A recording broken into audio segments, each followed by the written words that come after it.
Some crimes are so heartbreaking or shocking that they change laws, change society, or even earn the label crime of the century. But the stories that made headlines in decades past aren't necessarily remembered today. I'm Amber Hunt, a journalist and author, and in each episode of this show, I'll examine a case that's maybe lesser known today, but was huge when it happened. This is Crimes of the Centuries.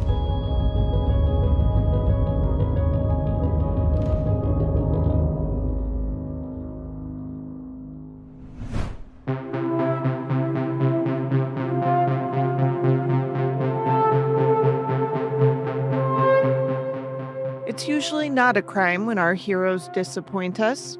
A shame, for sure, but not a crime. Except, of course, when it is. Lance Armstrong, now 53, must surely look back on his prolific cycling career and wonder if he could have done it differently, or even if he wants to. Because what he did, athletically and on a world stage from 1991 to 2011, was so absurdly Herculean, not to mention so downright improbable, as to be the stuff that fables are built upon. Armstrong was a 7-time winner of the Tour de France, the most revered and illustrious race in the professional cycling world. He did it 7 consecutive times from 1998 to 2005, all of those after he'd been diagnosed and treated for stage 4 testicular cancer that had metastasized to his lungs, lymph nodes, and brain when he was 25. That he is living at all confounds the medical profession.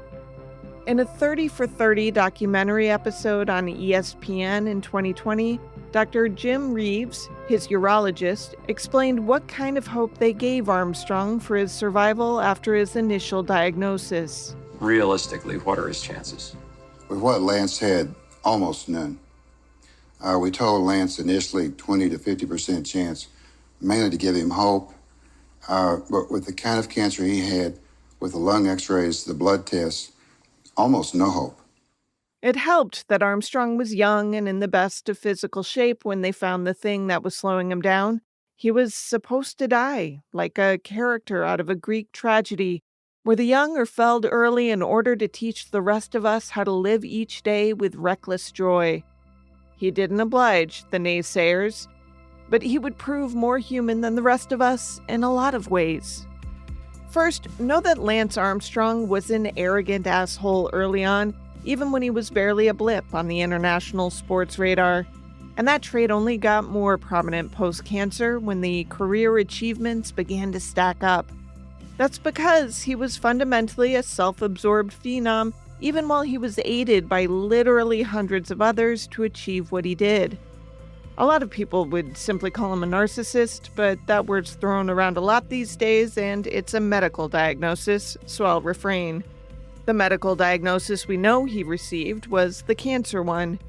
He would be nearly felled by it, only to return to his sport even more sure of himself, more manipulative, more angry, and more defiant.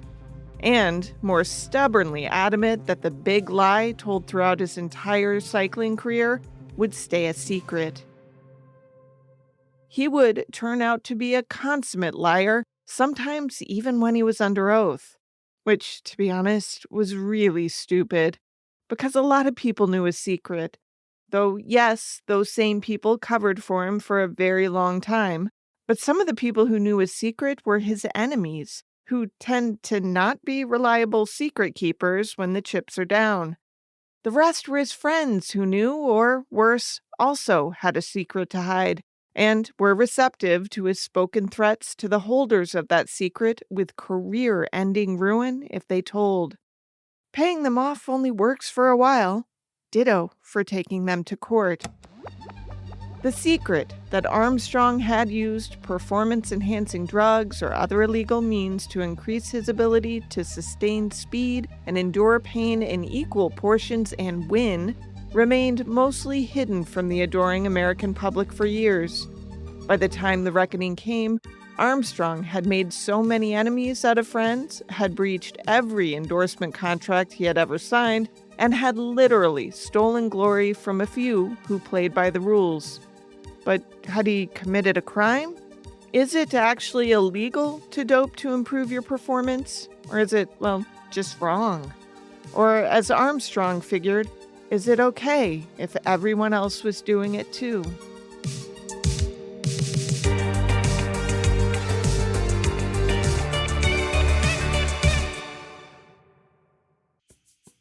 Crimes of the Centuries is sponsored by Home Chef. For people who haven't caught on, the reason I'm doing ads now with Scott, my partner, is because, well, I like it. It makes ads more fun for me, but also because there's not a whole lot we do apart these days. Prime example, eating. And we have a really big goal this year of cooking together way more, which is where Home Chef definitely comes in. I want to learn how to cook. I can heat up a mean French bread pizza from frozen, but that's really all I've done on that front in the past few decades. Home Chef is a great place to start because it saves you time and money, gives you the chance to cook at home for yourself, which is cheaper and healthier than carry out all the time, and streamlines your dinner time decision making all in one step. Home Chef delivers fresh ingredients and chef-designed recipes conveniently to your doorstep to simplify your cooking experience. Users of leading meal kits have rated Home Chef #1 in quality, convenience, value, taste, and recipe ease. That last one's going to be important for me. Yep, whether you prefer classic meal kits with pre-portioned ingredients, quick 30-minute recipes, oven-ready options, or a dedicated family menu. What about microwave meals? Microwave too. Home Chef has everything you and your family need for hassle-free delicious dinners. For a limited time, Home Chef is offering my listeners 18 free meals plus free dessert for life and, of course, free shipping on your first box. Go to homechef.com/COTC. That's homechef.com/COTC for 18 free meals and free dessert for life. Homechef.com/COTC. Must be an active subscriber to receive free dessert.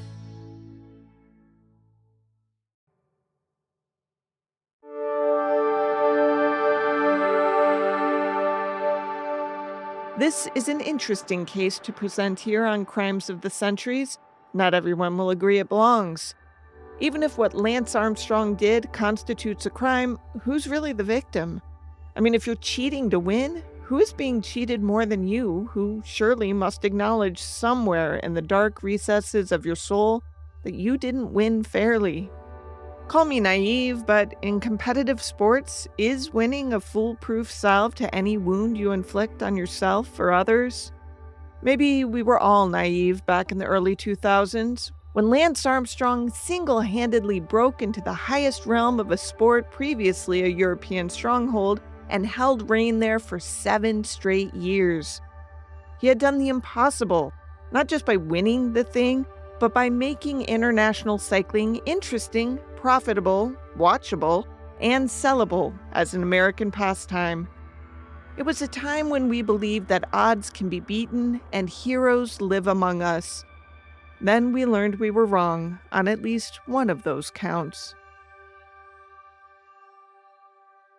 He started out average enough. Lance Gunderson was born to a 17-year-old who would marry his equally young father, but the relationship wouldn't last.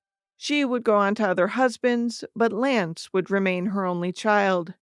Growing up poor in Plano, Texas, Lance was close to his mother, who married again to a man named Harry Armstrong, who adopted the 3-year-old as his own.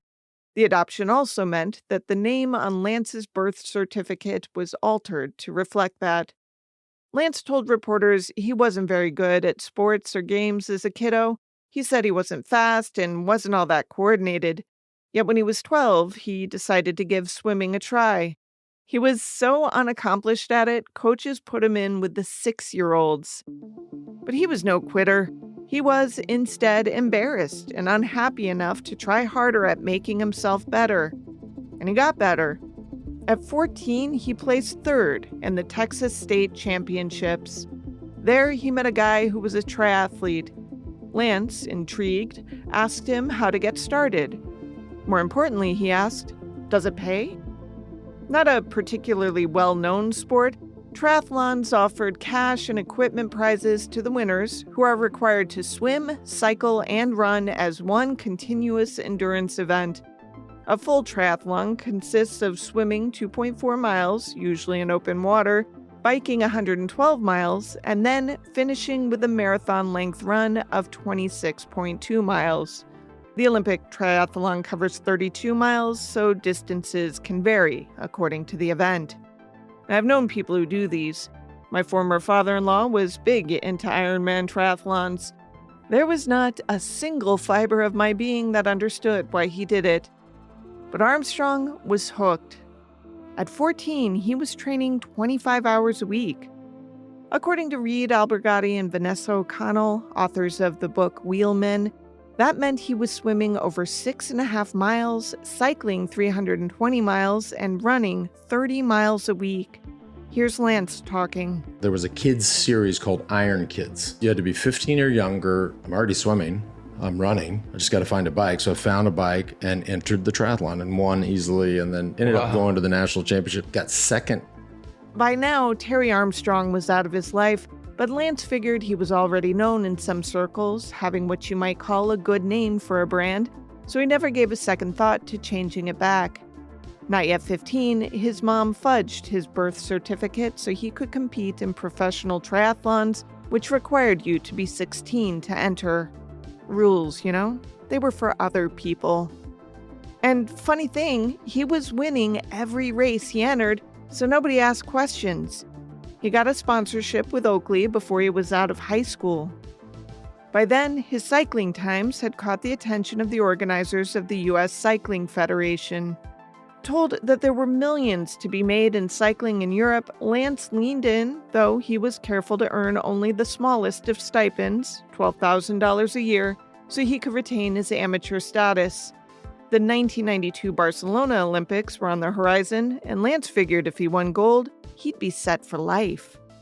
He trained hard, but came in a disappointing 14th in a field of 200, cycling against Europeans and realizing that they were a whole nother level of competition.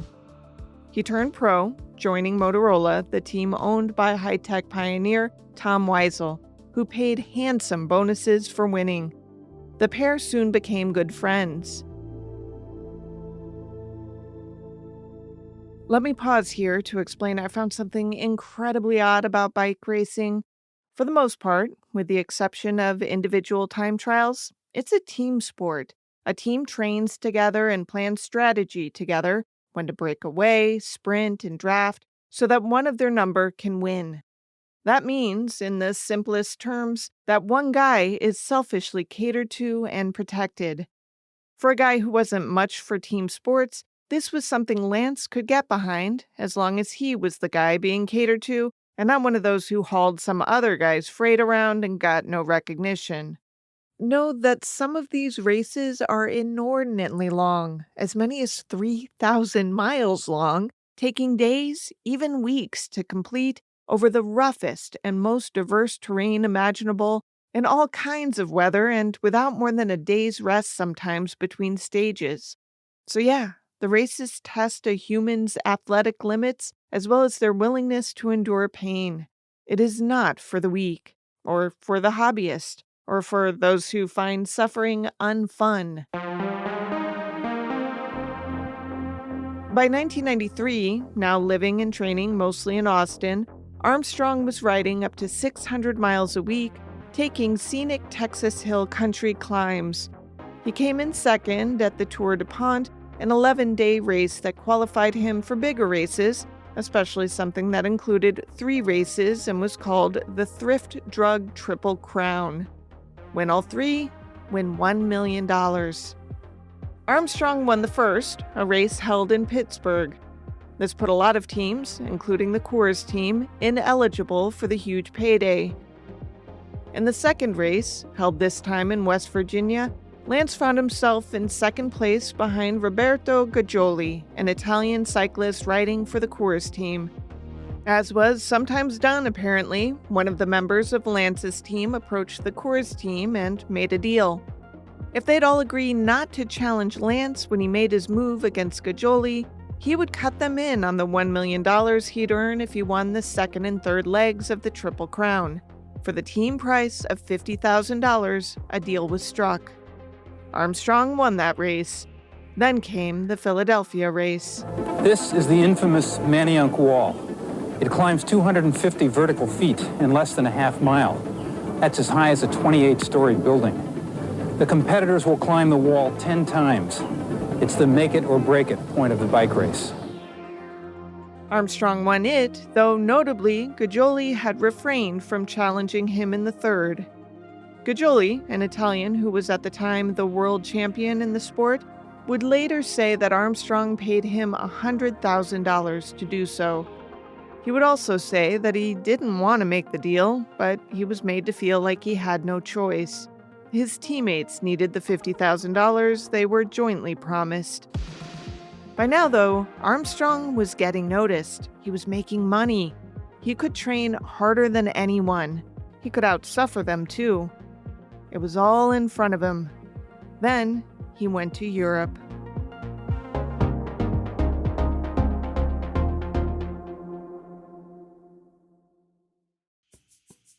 Crimes of the Centuries is sponsored by Hiya Health. Typical children's vitamins are basically candy in disguise filled with 2 teaspoons of sugar, unhealthy chemicals, and other gummy additives growing kids should never eat. Not in our house. Exactly. Hiya created a superpowered chewable vitamin, fills in most common gaps in modern children's diets to provide the full-body nourishment kids need with a yummy taste even our kid loves. Is it non-GMO, vegan, dairy-free, allergy-free, gelatin-free, and nut-free? You know it. Hiya is pressed with a blend of 12 organic fruits and veggies, then supercharged with 15 essential vitamins and minerals, including vitamin D, B12, C, zinc, folate, and many others to help support immune system, energy, brain function, mood, concentration, teeth, bones, and more. The kiddo in this house sure seems to love them, which is good because he acted tonight like broccoli is radioactive. I'm starting him on Kids Daily Greens plus superfoods next. It's chocolate-flavored greens powder packed with 55-plus whole food ingredients. We've worked out a special deal with Hiya for their best-selling children's vitamin. Receive 50% off your first order. To claim this deal, you must go to hiyahealth.com/COTC. This deal is not available on their regular website. Go to hiyahealth.com/COTC and get your kids the full-body nourishment they need to grow into healthy adults. I just want to make sure it's not that you don't remember whether that the Indiana hospital room incident occurred. It affirmatively did not take place. I know it didn't. In November of 2005, during a lawsuit about Lance Armstrong not having been paid $5 million for his most recent Tour de France win, Armstrong was deposed by lawyers for Tom Weisel. Okay, how could that have happened? That was my point. It's not just simply you don't recall. How many times do I have to say it? I'm just trying to make sure your testimony is clear. Well, if it can't be any clearer than I've never taken drugs, then incidents like that could never have happened. Okay. How clear is that? In case you don't know, depositions are statements given under oath. It's generally considered a bad thing to lie under oath. Now let's go back to Europe. It's early 1993. Armstrong was 21 and a professional cyclist on the Motorola team. Understand there are hundreds of bike races held every year during the fall, summer, and spring. The races take riders through the Alps and the Pyrenees, through Europe's most fabled cities, down cobblestone roads, bypassing lavender fields, sunflowers, medieval castles, tiny burgs, and hundreds of thousands of screaming fans who line the streets they ride on to wave flags and urge them on. So, no, the annual Tour de France is not the only race to win out there, but it is considered the preeminent one.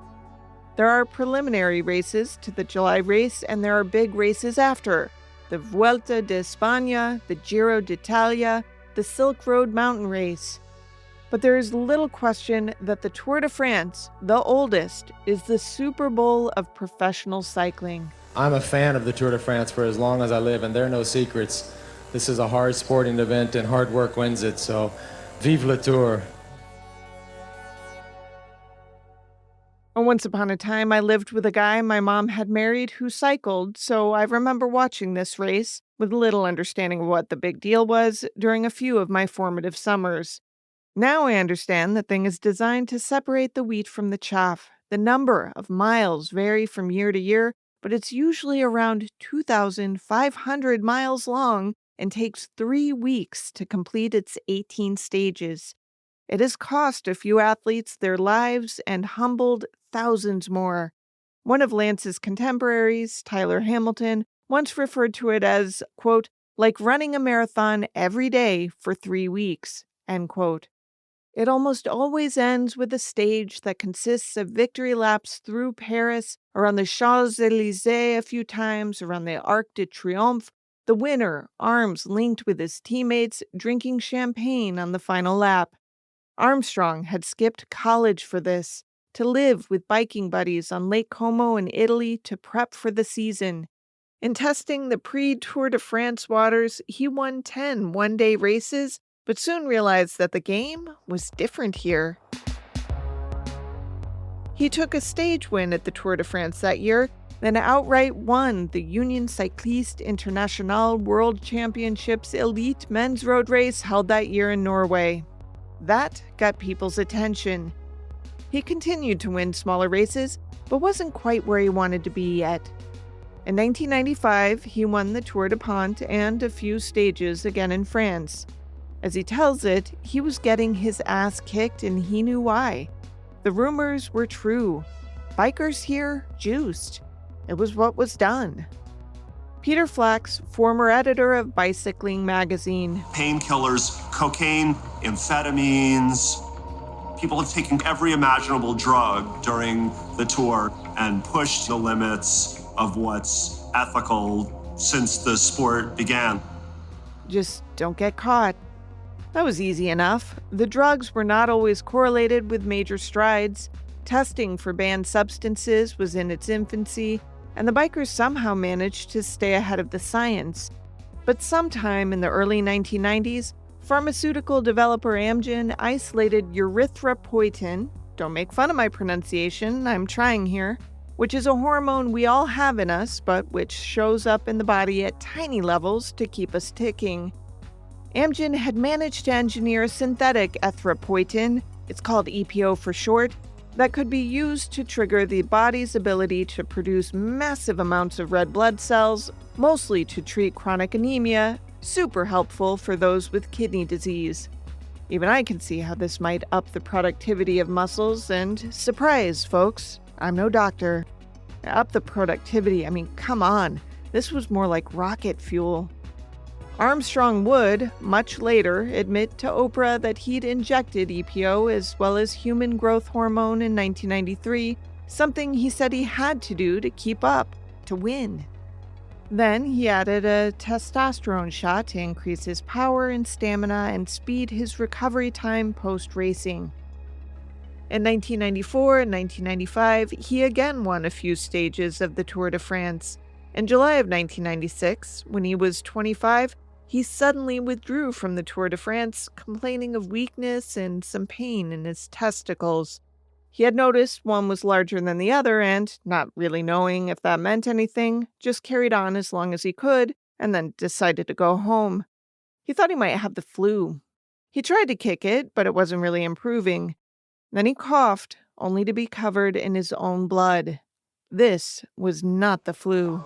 On Wednesday, October 2nd, I was diagnosed with testicular cancer. The CAT scan revealed that my condition has spread into my abdomen. For now, I must focus on my treatment. However, I want all of you to know that I intend to beat this disease. And further, I intend to ride again as a professional cyclist. His doctors explained he was at stage 4 of the disease, which is the final stage and means the cancer has metastasized throughout the body. The prognosis was not good. Lance accepted all the medical intervention available, tumor removal, radiation, chemotherapy. He fought the disease as hard as anyone can. He tried to remain as active as possible, but he knew his job was first to keep on living. The rest would be gravy. I can't be anything but awed by his perseverance. And as the daughter of a cancer victim, I can't say enough about what he did next. In 1997, he and a few of his friends got together, basically agreeing that they all knew nothing about testicular cancer, and that was stupid, not to mention deadly. They would stage a little bike race in Austin to raise awareness, maybe a few dollars, and hand out some basic info. The story of their success, of what became first the Lance Armstrong Foundation and is now the Livestrong Foundation, is legendary. According to its website, the foundation now focuses on cancer survivorship, having served and supported more than 10 million with the disease. Nike got involved and made those ubiquitous yellow bracelets first in 2004. They sold for $1 a piece. Nike was one of Armstrong's bike sponsors, and soon it seemed everyone on the planet was wearing one as a kind of wholesale protest against cancer and for more funding to cure it. More than 100 million have been sold globally. In 2014, his foundation gave $50 million to the University of Texas Medical School in Austin to change how cancer patients are cared for. Its work continues, with Lance's name removed from the foundation's name when he was asked to resign from the board after the doping scandal broke. Still, he made it famous. He made it work. Famously, he once said, "Pain is temporary, quitting is forever." His professional and personal shortcomings aside, Armstrong is still beloved and revered by many who have had cancer and received real help from the work that once bore his name, which for them remains untarnished.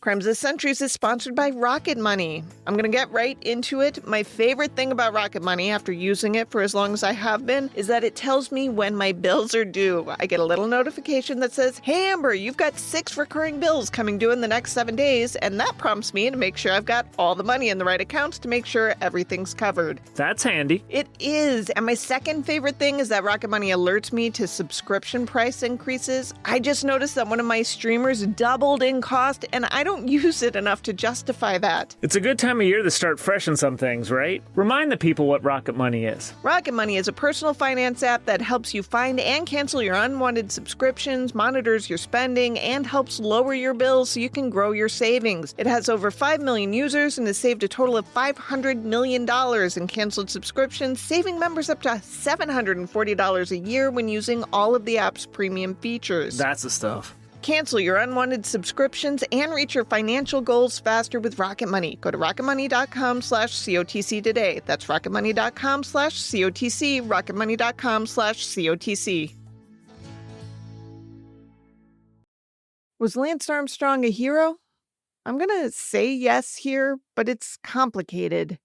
We are now back in 1997 with Lance in an Indiana hospital being visited by his friends, cycling peer Frankie Andreu and his wife Betsy, as well as a few others. From a documentary called Stop at Nothing, the first voice you'll hear is Betsy's. The second is Frankie's. We wanted to go see Lance, and the time to see him was after his brain surgery. And so Frankie and I made the 6-hour drive to Indiana. And that was the first time I'd seen him since the announcement. And I remember seeing the big horseshoe scar on the top of his head. And the doctors came in. And when the doctors came in, they said, we need to ask you some questions. I said, we should leave, let him have his privacy. And Lance said, no, don't worry about it. Lance said, you guys can stay, no problem. And I said, okay, we'll stay. They asked a few banal questions, and then one of them was, have you ever used any performance-enhancing drugs? And Lance, just nonchalantly holding onto his IV, staring down, rattled off, yeah, EPO, testosterone, growth hormone, cortisone, and steroids. And at that point, my jaw was like, holy shit.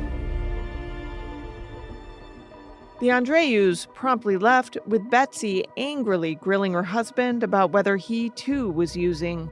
He said he was not. That alleged conversation would be relived in multiple depositions for multiple lawsuits, more than a few times in the years ahead. But for now, everybody just wanted Lance to get out of bed and ride his bike again.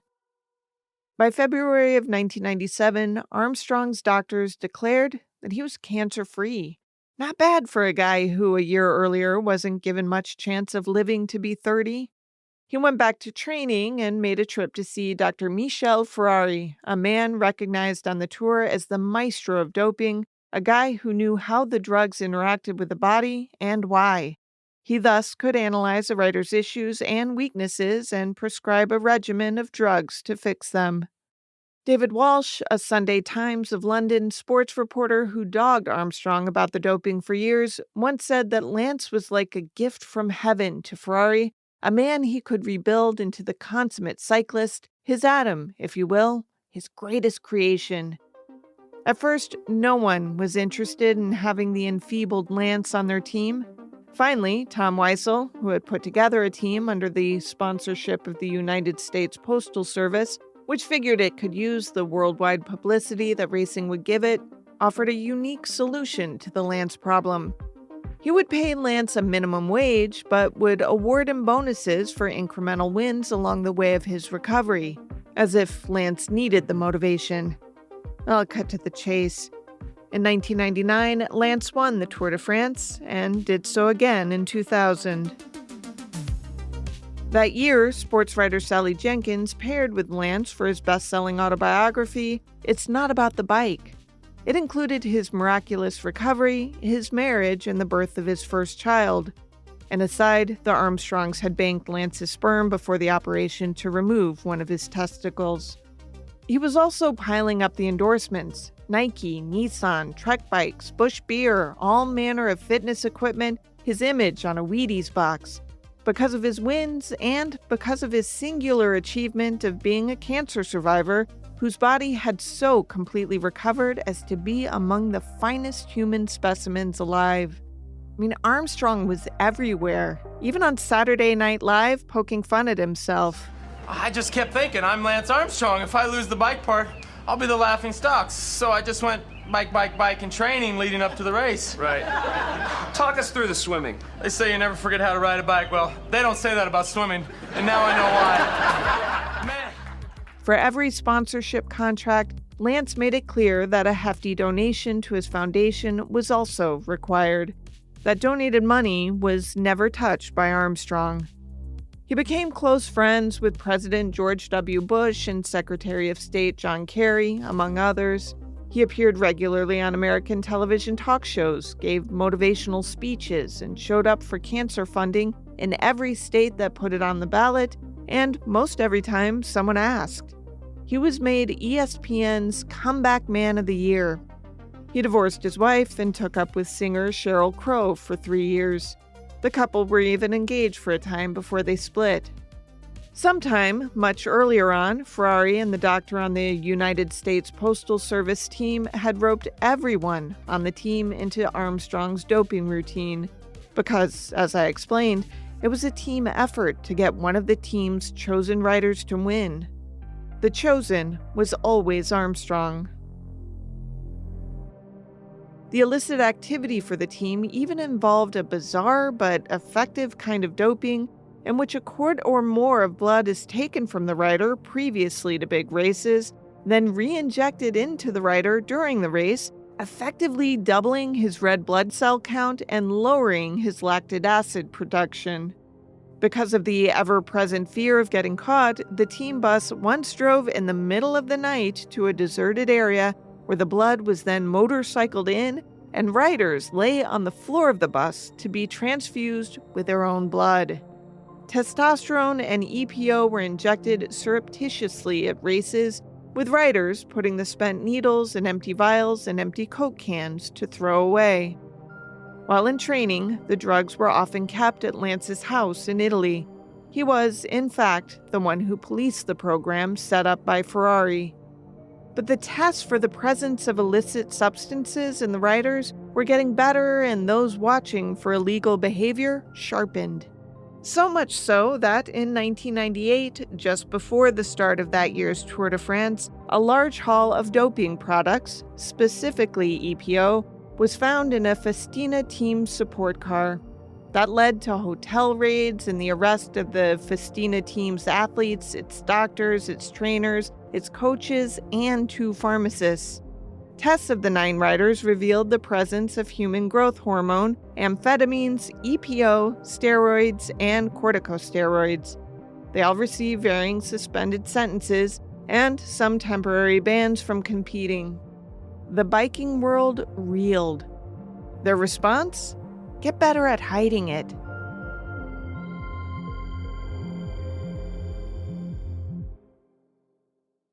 In 1999, the year of his first Tour de France win, Armstrong tested positive during the race for corticosteroids.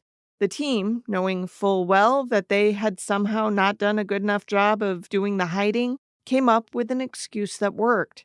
That is, they said Armstrong had used a steroid cream topically on his saddle sores and even had a backdated prescription to prove it. Later, when everything came to light, it has been postulated that the head of the UCI governing body, a man named Hein Verbruggen, knew about the doping. And he knew that Armstrong was deeply involved, but his friendship with Lance prohibited him from doing anything to stop it. Further, it's alleged he covered up some of the evidence that others had provided him that Armstrong was doping. Lance went on to win the Tour de France 6 more times in 2000, 2001, 2002, 2003, 2004, and 2005. Greg LeMond was the first American to win the Tour de France. He did it 3 times in 1986, 1989, and 1990. He was once a huge fan of Lance, but he had heard from very reputable sources that he was riding juiced, something LeMond abhorred. He told the Sunday Times of London, quote, "If Lance is clean, it is the greatest comeback in the history of sport. If he isn't, it would be the greatest fraud," end quote. Talk about Armstrong's doping had been unrelenting for years. He even made a Nike commercial referencing it. Everybody wants to know what I'm on. What am I on? I'm on my bike, busting my ass 6 hours a day. What are you on? His response to all of it was to call everyone a liar, then sue them for defamation. His use of lawyers to wear down the allegations seemed to quiet most of that talk and satisfy the populace that, as Lance said, he had never failed a test. Still, in 2004, journalists Walsh and Pierre Ballister wrote Elle Confidentielle, Les Secrets de Lance Armstrong, in which they outlined their allegations, backed up by the word of Armstrong's masseuse, Emma O'Reilly, and anonymously by Frankie and Betsy Andreu. Armstrong filed suit such that all other publication of the book, other than that in France, was halted while it was adjudicated. He called O'Reilly a prostitute. He said Betsy Andreu was unstable. He called Greg LeMond a drunk and a heroin addict. Americans took little notice, still in love with their golden boy. In May of 2005, Armstrong announced that, after July's tour, he would retire from the sport, saying it was not an old man's game. He was 33. He was still adamant that all of his victories had been won cleanly by the combination of hard work and good health. His retirement speech. The last thing I'll say for the people that don't believe in cycling, the cynics and the skeptics, I'm sorry for you. I'm sorry you can't dream big, and I'm sorry you don't believe in miracles. But this is one hell of a race. This is a great sporting event, and you should believe forever. Thank you. Armstrong, by then, had become so great a global ambassador for the sport and so popular with the lucrative American market that almost no one wanted to see him go down. I said almost no one. Because the wind was about to start blowing in the opposite direction. It would lead, at first, to sponsor Bob Hammond refusing to pay Lance $5 million in bonuses for his last Tour de France win, and Lance suing him for the money and lying under oath. The lawsuit was settled for $4.5 million. Hammond just wanted it all to go away. Then, a former fellow rider of the USPS team, a guy named Floyd Landis, a guy who had done Armstrong's bidding and participated in Armstrong's drug protocols, decided he wanted to leave the team to pursue some individual glory. He was, he knew, good enough to be the lead guy, the guy who got to take the yellow jersey, the emblematic victor's prize, and the biggest money when he won. He went on to win the Tour in 2006, but was stripped of the title when synthetic testosterone, a performance-enhancing drug, was found in immediate post-win testing. He appealed repeatedly, citing bad test result handling, but was never vindicated. He was banned from cycling until 2009.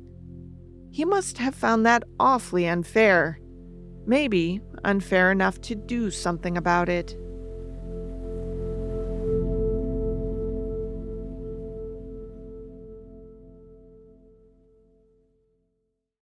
By 2008, Lance Armstrong's foundation had raised more than $250 million. It had 75 employees, and Lance decided to make a comeback while Landis struggled to remain in the sport. The 7-time tour winner would later allege that Landis had asked for a position on his new team. It was backed by Radio Shack, but had been disappointed when he was not invited on the team to ride in that year's Tour of California. Landis, coincidentally or not, then sent a bundle of emails to that tour's officials, soon to be followed up by another raft of emails to global cycling authorities reporting on his former team's rampant use of performance-enhancing drugs during Lance's years on top. He named names, and although he had no physical evidence to back up his allegations, he had a lot of specifics, including dates and maps, to shore up his story.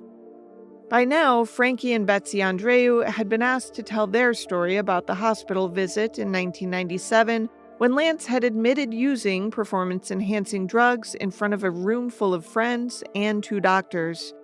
Lance had called his former friends the worst kind of liars.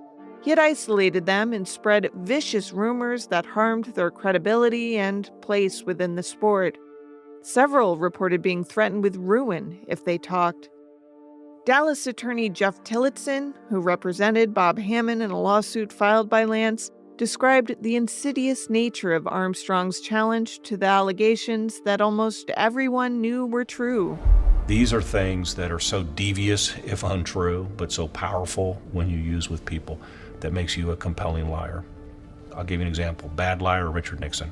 Sweaty, looked suspicious, said goofy things when people challenged him. I'm not a crook. Great liar, Lance Armstrong. I never doped. I passed every test. And anyone who challenges me, I'm currently suing and are proving their line. To which Armstrong invariably responded, If you have a doping offense or you test positive, it goes without saying that you're fired from all of your contracts. Not just the team, but there's numerous contracts that I have that would all go away. Sponsorship agreements, for example. All of them. And the faith of all the cancer survivors around the world. So everything I do off of the bike would go away too. And don't think for a second, I don't understand that.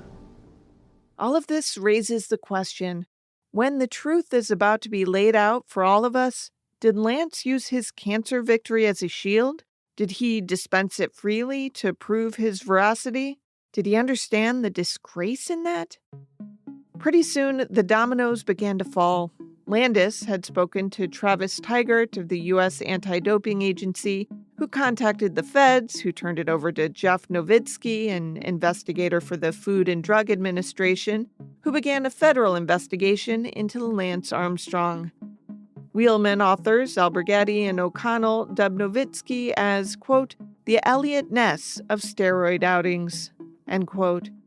What Nowitzki brought to the party, beside doggedness, was the plain and simple truth that if you lied to him, you were lying to a federal officer, and you could go to prison for that. So, think twice about what you say. A lot of people were deposed, but 2 years later, the FDA closed the case. People who had expected Lance to finally go down figured he'd pulled some political strings. Then Tigert of the USADA said he would pursue the matter as Nowitzki had. He did. And he found the evidence was enough to issue this statement on June 12, 2012. It read, in part, quote, the purpose of this USPS conspiracy was to engage in the use of doping substances and techniques which were either undetectable or difficult to detect in routine drug testing in order to advance the athletic and sporting achievements, financial well-being, and status of the teams and their riders, employees, members, and investors, end quote. It added that everyone had cooperated with the investigation, with the sole exception of Lance Armstrong, who had declined. Armstrong's sponsors stood by him, then they didn't, all folding seemingly at once on October 17th, immediately following the announcement that he was no longer going to head his own foundation by the foundation's request. Armstrong would later tell Oprah on national TV that it was a $75 million day. The denouement was swift. He was neighbors with Oprah and Maui, and he thought it'd be best if he just got the whole thing over with. The reveal, if you will, took place on Oprah's OWN network and scored huge ratings on a mid-January Thursday. Let's start with the questions that people around the world have been waiting for you to answer. And for now, I'd just like a yes or no. Did you ever take banned substances to enhance your cycling performance? Yes. Yes or no. Was one of those banned substances EPO? Yes. Did you ever blood dope or use blood transfusions to enhance your cycling performance? Yes. Did you ever use any other banned substances like testosterone, cortisone, or human growth hormone? Yes. The only thing he refused to address that night with Oprah was whether the hospital incident in 1993 had ever happened, as several people had testified under oath that it had. The governing board of cycling then vacated his 7 Tour de France wins, though you should know that during the 7 years that Armstrong dominated the sport, 20 of the 21 top 3 finishers in the Tour de France were also found to have doped at some point in their careers. And now we are back to the issue of criminality. Well, there was much talk among federal agencies about his lying to the USPS to use American taxpayers' money to knowingly defraud it and, thus, us. Perjury was a given. That was definitely criminal activity. But what about fraud, theft, conspiracy to defraud? In the end, though, the wrongs seemed to be at once both monstrous and unimportant, but it required no pound of flesh. The last lawsuit that Armstrong fought, he lost. It was settled in 2018 when the Department of Justice announced that he agreed to pay the United States $5 million to, quote, resolve a lawsuit alleging that his admitted use of performance-enhancing drugs and methods resulted in the submission of millions of dollars in false claims for sponsorship payments to the U.S. Postal Service, end quote.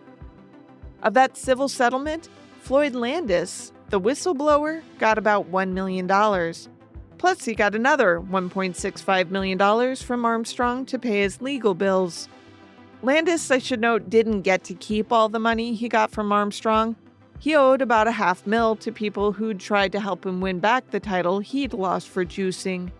I found this great graph in a USA Today story by writer Brent Schrotenboer explaining the situation. Quote, in this case, one confessed doper, Armstrong, is helping pay another confessed doper, Landis, who can use the money to pay back his own debt to society for his own lies about performance-enhancing drugs, end quote. Today, Armstrong lives in Austin with his family. He is said to be worth $50 million, which I'm sure matters to him. But so does this. If you catch the annual coverage of the Tour de France every July on NBC or Peacock, you will note his name is rarely, if ever, mentioned.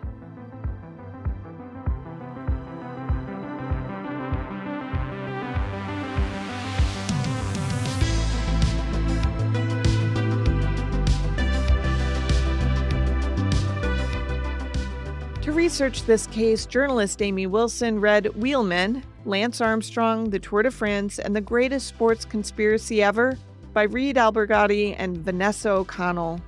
Both authors wrote extensively about Armstrong while employed by the New York Times and Wall Street Journal, which Wilson also referenced.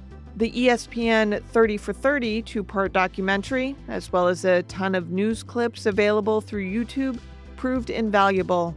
And, yeah, Amy's husband is a big cycling fan, and for 3 weeks in July, they spend a lot of time watching the Tour de France.